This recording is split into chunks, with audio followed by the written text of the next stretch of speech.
Today I fucked up by kissing the top of my baby daughter's head. A little over a week ago I kissed the top of our 7.5 weeks old baby's head. It was a single, light kiss and she had a thick head of hair with no obvious scratches or other skin imperfections. But I had cold sores on my lips at the time. We have been really careful to avoid giving our children cold sores or otherwise pass along the herpes virus, HSV1. We have maintained a strict, no kissing on the lips or face rule between everyone and our children, and I do not kiss my wife on the lips or other regions while I have cold sores. But just a few hours ago our 7.5 weeks old baby was diagnosed with HSV1. She developed sores starting from where I kissed the top of her head within 24–48 hours of the kiss. We weren't sure what the sores were initially, so we brought her to a walk-in medical clinic for assessment. They took a swab sample for testing and provided a prescription for topical, skin-applied antibiotics while suggesting the sores could be due to a bacterial infection. But after 48 hours the sores were continuing to grow and spread across the top of her head. So we phoned the clinic and our family doctor, but they still had no test results. They then provided a prescription for oral antibiotics. But after 24 hours the sores were continuing to grow and were now across her forehead. We still had no test results, so my wife took her to our family doctor. But our family doctor did not know the cause of the sores either and suggested we take her to the Children's Hospital Emergency. We took our baby to Children's Emergency that evening. They took a look at the sores and listened to our concerns. They also took swab, blood and urine samples to try to determine the cause of the sores, bacterial or viral, and to determine if it had spread to other organs or systems. They tried to take a sample near the spinal cord as well to check if it was in her central nervous system, but they were unable to collect what they needed due to her small size, 10 pounds, and movement during their attempts. While waiting for the results from the hospital, we were informed that the test results from the walk-in clinic showed only a culture of normal skin bacteria. But the hospital staff told this could be due to them collecting the sample from the surface and not opening up the sore to collect. She was admitted to hospital and started on IV antiviral and antibiotic medication.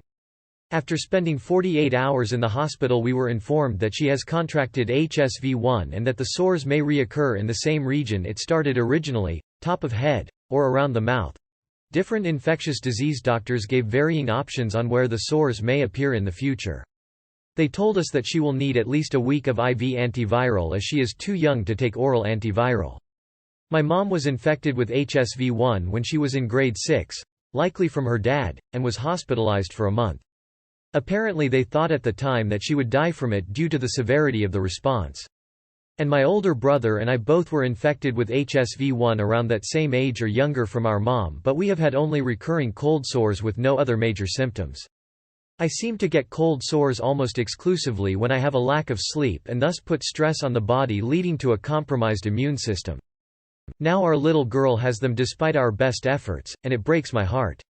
We are concerned about it now being easier to spread to our other children, and the possibility of it spreading my wife's breasts, which would affect her ability to breastfeed. Especially concerning if we have more children in the future. And I have found cold sores to be a cause of physical, emotional and social discomfort in my own life, so I am very sorry to have passed it along to my daughter.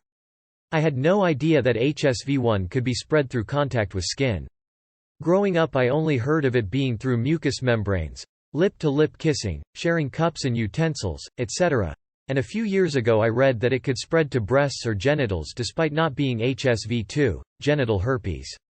Looking it up online now, I am seeing that they suggest not kissing babies under 28 days to avoid causing neonatal herpes. But what I was reading did not make it clear that kissing any part of the baby could spread the virus. The doctor stated it is possible to spread through kissing the top of her head, but prior to diagnosis said he would be surprised if it was HSV1 because she was not under 28 days. She was 6.5 weeks at time of kiss. She was full-term, healthy weight with no complications during pregnancy or postpartum. According to the info I found online, herpes on an infant or child can have life-changing consequences aside from the sores, such as blindness and brain damage, and can often be fatal. Apparently the majority of the general population likely has herpes, but a lot of people are asymptomatic, i.e. have never had any cold sores. And herpes can be spread within the body or to others whether or not there are sores present at the time, although it makes it more likely to spread to others if there are sores. My wife informed of a case. There is at least one article online from 2008 regarding it, where herpes had spread to an infant and they were hospitalized. But a week after the infant sores were no longer present, the baby died due to the virus spreading within the body. So I am sitting here in the hospital full of regret over that single kiss, and hoping that she is able to make a full recovery. But I am glad that she did develop visible sores and that I suggested along the way that the sores could be due to herpes, because they were able to diagnose and treat the virus relatively early, which may have prevented it from spreading to other regions of the body. I am also glad that our baby was healthy on seemingly all account prior to this incident, because it would likely affect her worse had there been other compromising factors. And I am hopeful that effective and safe therapeutic and preventative vaccines for the virus will be developed in the near future. I do not want to cause unnecessary or excessive fear among others, but I want to share my experience and raise awareness of the risk. I wish I knew what I do now a couple of weeks ago. I would take back that kiss in a heartbeat. Too long did not read. I gave my baby daughter a single kiss on the top of her head and now she has herpes, HSV1. I'm sorry this happened. But kissing your baby daughter is such a natural thing to do. You did what you thought was the right thing by kissing the top of her head. I wouldn't have any idea either that it's so transmissible. So thanks for sharing this. It was good if you to share so other adults and parents know how easy it is to infect an infant. Ask your doc for 500 mg acyclovir tabs, 5 times a day for 5 days as a preventative. I used to get cold sores terribly. I now do this one every 6 months and it has drastically reduced severity. As for your daughter, you caught it early, you did the right thing. Hopefully that will be the end of it. I hope that she heals. If you take an antiviral valacyclovir, when you start to feel the tingle, not only does it sometimes prevent the cold sore from appearing, but it also reduces the viral shedding so you're not as contagious. Just to keep in mind, I have had a prescription for 20 years or so. Just to be clear for those who don't have babies and might not understand the level of risk here, this is an extremely rare thing to happen. It's like walking out your front door and getting hit by an asteroid level of rare. Today I fucked up by spending $1,000 just to meet my long-distance girlfriend. I've been talking to my girlfriend a little over a month. I happened to really like her and we talked a lot to each other. She actually helped me get over my grandmother death when I didn't have my family because I was at college. We spend a lot of time with each other and called each other. Sometime we would mess around at time too. I'm not going to lie, I should seen there would have been problems, especially early on when she said, I am still not attracted to you, I keep trying to make it work but it just isn't coming, and that isn't because you're not attractive, I think it's a me problem. This was like only a week of talking. She took a break for 2 days of talking to me. She came back and told me she missed and wanted things the way they were. So we continued talking. As we talked, she was very affectionate. She would say things to me like, I love my silly goofy boyfriend, and, I miss you, and just overall be really sweet to me. I really liked her because of her humor, the fact we both struggle with autism, and our love for drawing. She can relate to me in a way a few people could. This was my first actual girlfriend. So I actually wanted to meet her. I booked a flight to her town to visit her. The tickets were around $400 and the cost of getting a hotel for 3 nights is also around $400. I was so excited to meet her and she seemed pretty excited to see me too. We talked about cuddle with each other at her house and how we were going to a water park together. Things looked like they were going to be worth it. It was Saturday and we both meet at the mall with her mom too. We hung out for a bit and around the time we had built a bear, she asked to kiss me. And after that we kissed a lot while in line and then we held hands. After that I talked to her mom Aegean. TBH, she didn't like the fact that I was out of state. The next day she said she was sick and well we couldn't do anything together. However, despite us not spending a lot of time with each other, I still would consider it worth it. However, after a few days, I wanted to get something special for her birthday and I found a rare plushie that was sold out from someone I could buy. She was so happy, but when I said I love you she said, thank you and I appreciate that sentiment, but I do need go honest with you that I don't really feel the same way. I didn't want to say this earlier because I didn't want to hurt you. Shortly after we went to the mall, I got a boyfriend. I met him 3 years ago and to be honest I like him a lot. It's not fair to either of you if I'm not honest. You're very sweet and I'm very much open to remaining as friends. I felt devastated after all this time she never had feeling for me. She didn't lose them because she never had feeling for to begin with. So now I'm here heartbroken and alone. Edit. We did have a thing going on and she never mentioned him and just told she recently started dating this guy. Too long did not read. I traveled 1,000 miles to meet her. I spent 1,000 in total on the trip. When we meet we kissed a lot right before we left and we held hands in the mall. She couldn't meet up the next day. A few days she broke up with me. She said she was never in love and now is talking to another guy. Sounds like you took this way more serious than she did. The fact we both struggle with autism, I think that pretty much sums up this story. I am absolutely astounded you are 21. From your post I'd have thought you were 12. So, if someone tells you that they're not attracted to you, you don't call them your girlfriend. Pretty simple really. You were the side piece all along. Those breaks were when she was getting what she wanted from the other dude. When the other dude wouldn't pay her enough attention, she used you for validation. Today I fucked up by spilling $100 worth of wine over my crush. Earlier tonight, I had my first real date since getting to college. Everything was supposed to go great. I arrived for freshman orientation last week and immediately started flirting with a beautiful girl in my orientation group. This girl was way out of my league and yet, she was flirting back. I couldn't believe how lucky I was. Evidently, I used up most of my luck for the week, maybe the year, in getting this girl to be mutually attracted to me. Unfortunately, last Friday I was playing ultimate frisbee and collided with a friend of mine while going for a catch. I wasn't seriously injured but the accident did leave me with a black eye. Despite looking like deformed offspring of sloth and grimace, I decided to shoot my shot and ask this girl, we'll call her Rebecca, to dinner. Well, whatever luck I had left came through because to my surprise, she agreed to go out to dinner with me. Clearly I had exhausted all of my luck stores on her over the past 2 weeks because I couldn't catch a break this week. The absolute worst part was the fact that despite countless hours ice and thousands of milligrams of aspirin, my eye was still swollen shut and very dark purple for my date tonight. While I was still excited to pick her up for our date, when we arrived at the restaurant, it looked a lot like Quasimodo got Esmeralda to agree to a date. We sit down and quickly get immersed in conversation. Our conversation was going so well that I hardly noticed the table surrounding us staring at us and my unwanted accessory. It's at this point that I should probably mention that I can be very expressive when I talk. I am notorious for using my hands and swinging them wildly to express my point. This is where the foo happens. As I previously mentioned, I can't open my left eye and thus can't see anything to the left of my nose without moving my head.